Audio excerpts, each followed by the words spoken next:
Well, my dad took a job with the university here after many years at Findlay High School. He told me, he said, we're going to go to some basketball games over at Bowling Green. They have great basketball. This was 1948. Some of them had been in the service. Second World War, loaded with talent, and I just was so hooked. 60 years later, and I'm still hooked. Well, the first fellow I remember was Charlie Scheer. He was 6'11". I'd go over and practice my Charlie Scheer hook shots at the Lincoln School. You know, I was probably about 5'11" then, or 6 foot, but he was my first hero. And then Mac Otten was another one. I could run over the whole roster if you wanted to. Gene Dudley and Bob Green, and most of the games they were playing then were nationally ranked teams. Loyola Chicago was nationally ranked, Western Kentucky, Duquesne. I just assumed it was going to be that way forever, you know. And so I said, I'm in for the long haul. Between one of the couple of the games, we were out walking around in the lobby, and I saw Coach Anderson, and I pointed him out to my dad, and my dad says, come on, I'll introduce you. So he took me up, this is like God. I met him again many years later, so I didn't remind him, but I did get his autograph.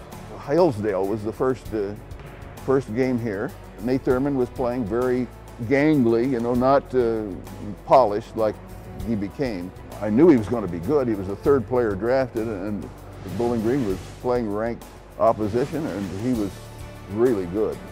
I'd much rather sit in an arena with other people around me and watch a Division I game than sit at home and have a game on television. It's just great to be able to relate to a basketball team, and I have a good seat too, so I couldn't get through the winter, I don't think, if I just had to sit at home. Except for 2 years in the Army, I saw maybe 4 or 5 games, and even in the Army, I got home to see some games because I said, I gotta, I live for that. This is the only time in my life that I'll be able to do this, because by the time the Stroh Center's ready to be torn down, I'll be long gone. They'll be saying, who is that guy? Who's Bill Frack? Well, I wanted to do something to let people know that how much I appreciated all that Coach Anderson and all the coaches. Every coach that I've known has been very nice to me. Well, thank you so much, Coach. I appreciate that. And this is one way I can say thank you. We're going to have a great facility.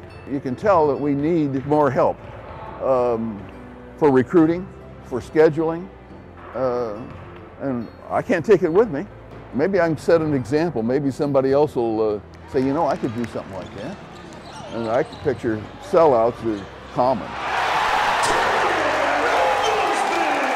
I appreciate all the friendships that from the players and from the coaches. The coaches here, I think, all of them work very hard. And they've had good assistant coaches, but money's been an issue. And hopefully now, in a few years down the road, it won't be the issue that it is now.